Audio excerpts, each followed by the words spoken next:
আসসালামু আলাইকুম। জীবনে ভাই রাজনীতিক অনেক বক্তব্য শুনছি, কিন্তু এইরকম রাজনীতি বক্তব্য আমি আগে কখনো শুনি নাই। শুনেন রাজনীতি বক্তব্য কাকে বলে, কিভাবে দিতে হয়।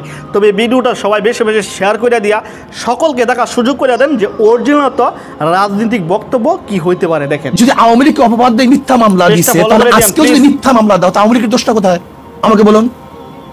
আওয়ামী লীগ কি করেছে? চাঁদাবাজি করছে। আজকেও যদি চাঁদাবাজি করি, তা আওয়ামী লীগের দোষটা কোথায়? আওয়ামী লীগ জুলুম করছে, অত্যাচার করছে, আজকেও যদি জুলুম অত্যাচার করি, তা আওয়ামী লীগের দোষটা কোথায়? আমি চাই না কোন আওয়ামী লীগ করার কারণে কাউকে জ্বালিয়ে দেওয়া হোক, কারোর অফিসকে ভেঙে চুরে তছনছ করা হোক, আওয়ামী লীগ করার কারণে তার মিল ইন্ডাস্ট্রিজকে জ্বালিয়ে দেওয়া হোক। এইটা আমি চাই না। আমি চাই যে অন্যায় করছে তার বিচার হোক, কিন্তু যে অন্যায় করে না, সে যে দলের হোক না কেন, সে আমার শত্রু হোক না কেন, তার বিচার করা যাবে না, তার উপর জুলুম করা যাবে না। এই জুলুম মুক্ত এক দেশ আমরা করতে চাই, প্রত্যেকের অধিকারকে প্রতিষ্ঠিত করতে চাই।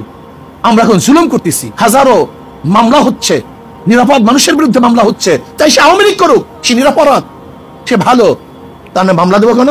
তাহলে আপনিও যখন ক্ষমতা পরিবর্তন হবে, তা আপনার নামে তো মামলা দিবে। এই সংস্কৃতি চলবে কেন? আমরা চাই প্রাইম মিনিস্টার রাস্তায় হাঁটবে, কেউ কাউকে বলবে না। বিশ্বাস করেন, যখন সেফটি আইন করছে শেখ পরিবারের জন্য, তখন আমি বলছি এদেশের জনগণ অসেফটি, তারা নিরাপদ না।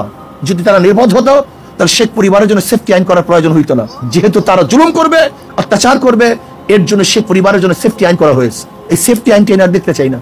চাই না কোনো মন্ত্রী যাবে, কোনো প্রাইম মিনিস্টার যাবে, তাদের জন্য রাস্তা এক সেকেন্ডের জন্য বন্ধ দেখতে চাই না।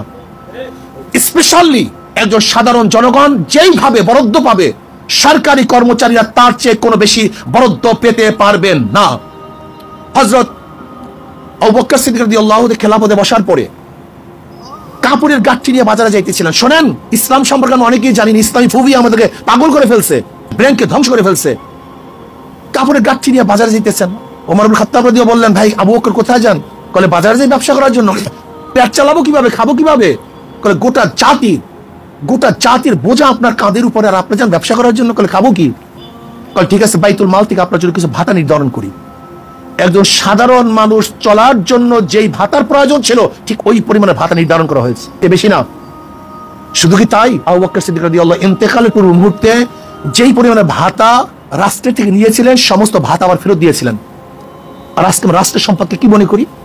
আজকে বাতি জ্বালাই, গিয়া দেখেন বড় বড় অফিসারদের রুমের মধ্যে 24 ঘন্টা এসি চলতে থাকে। তোমার বাবার টাকা, তুমি কার টাকা দিয়ে এসি চালাও 24 ঘন্টা? তুমি পাজরো গাড়িতে চলো, মার্সিডিজ গাড়িতে চলো, কার টাকা দিয়ে চলো? এই খয়রাতি ভিক্ষুক, আজকে হাজারো ভিক্ষুক মানুষ, বিধবা, মিসকিন, এতিম, তাদের টাকা দিয়ে তুমি গাড়ি বাড়ি, এসি, অমুক তমুক, তোমার নিজের টাকা দিয়ে হেলিকপ্টার কিনো, তুমি প্ল্যান করো তোমার টাকা দিয়ে, এটা তোমার ব্যক্তিগত টাকা। কিন্তু রাষ্ট্রের একটা টাকা অপচয় হোক, এটা আমরা চাই না। একটা টাকা চাই না, পয়সা অপচয় হোক, এটা আমরা চাই না। রাষ্ট্রের প্রত্যেক কর্মচারীকে দেশের অবস্থার আলোকে বাজার করতে হবে। জি, অনেকে ভাববেন আমি চোরমোনার দালাল। ভাই, আমি চোরমোনার দালাল নাই। আমি অনেক রাজনীতি ব্যক্তিত্বের বক্তব্য শুনি, কিন্তু এইরকম বক্তব্য আমি কখনো আগে শুনি নাই, খুব কম শুনি। অনেক আলেমদের মুখ থেকে খুব কম শুনি। আবার অনেকের মনে প্রশ্ন আসতে পারে যে ভাই, ক্ষমতায় আসলে সবাই একরকম, ভাই ওইটা হচ্ছে পরের বিষয়।